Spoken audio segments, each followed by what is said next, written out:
అందరికీ నమస్తే అండి. వెల్కమ్ టు అభిరుచి వంటలు. ఈవినింగ్ స్నాక్స్ ఎంత తిన్నా తినాలనిపించే బండి మీద అమ్మే చల్ల పునుకుల్ని ఈరోజు మనం రెడీ చేసుకుందామండి. ఈ పునుకుల్ని సాఫ్ట్గా బండి మీద అమ్మే రుచితోనే రెడీ చేసుకుందాం. దీనికి శనగపప్పు చట్నీని కూడా చేసుకుందామండి.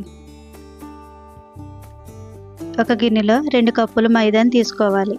ఇందులో 1 టేబుల్ స్పూన్ జీలకర్రని, రుచికి సరిపడా సాల్ట్ని, 1/2 టేబుల్ స్పూన్ వంట సోడాని వేసుకుని వీటన్నిటిని ఒకసారి బాగా కలుపుకోవాలి. వీటన్నిటిని బాగా కలిపిన తర్వాత 1/4 కప్పు పెరుగును వేసుకుని చేతితో బాగా కలుపుకోవాలి. ఇందులో పులిసిన పెరుగు వేసుకుంటే చల్ల పునుకులు చాలా రుచిగా వస్తాయండి. పెరుగు పిండిలో బాగా కలిసేలాగా కలుపుకొని ఆ తర్వాత ఇందులో కొంచెం వాటర్ను వేసుకొని కలుపుకోవాలి. వాటర్తో పిండిని కలిపిన తర్వాత పిండి సాఫ్ట్గా అయ్యేంత వరకు బాగా బీట్ చేసుకోవాలి. ఇప్పుడు ఈ పిండిని మూత పెట్టుకుని 2 గంటల పాటు పులియబెట్టుకోవాలి. 2 గంటల తర్వాత పిండిని మరలా ఒకసారి బీట్ చేసుకోవాలి. ఇలా పిండిని ఎక్కువసేపు బీట్ చేసుకోవడం వల్ల చల్ల పునుకులు చాలా సాఫ్ట్గా వస్తాయండి.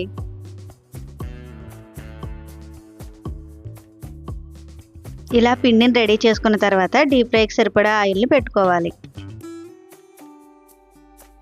స్టవ్ పై కడాయి పెట్టుకుని డీప్ ఫ్రైకి సరిపడా ఆయిల్ని వేసుకోవాలి. ఆయిల్ బాగా హీట్ అయిన తర్వాత కొంచెం పిండిని తీసుకొని చల్ల పునుకుల్లా వేసుకోవాలి.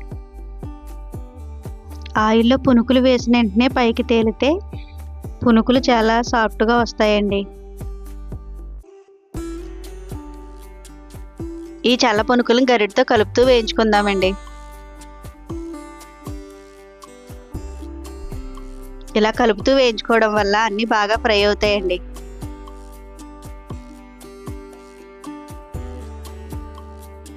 ఈ చల్ల పునుకులు బాగా వేగిన తర్వాత వీటిని ఒక ప్లేట్లోకి తీసుకోవాలి.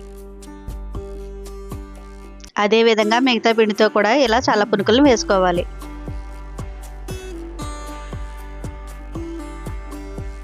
ఈ చల్ల పునుకులు మైదా పిండి ఇష్టం లేకపోతే గోధుమ పిండితో అన్న వేసుకోవచ్చండి.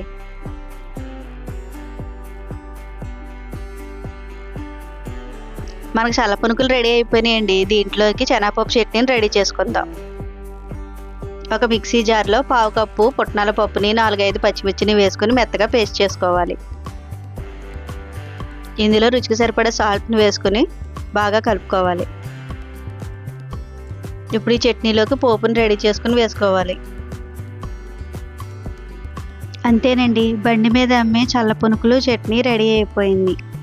చూడండి ఎంత సాఫ్ట్గా వచ్చాయో.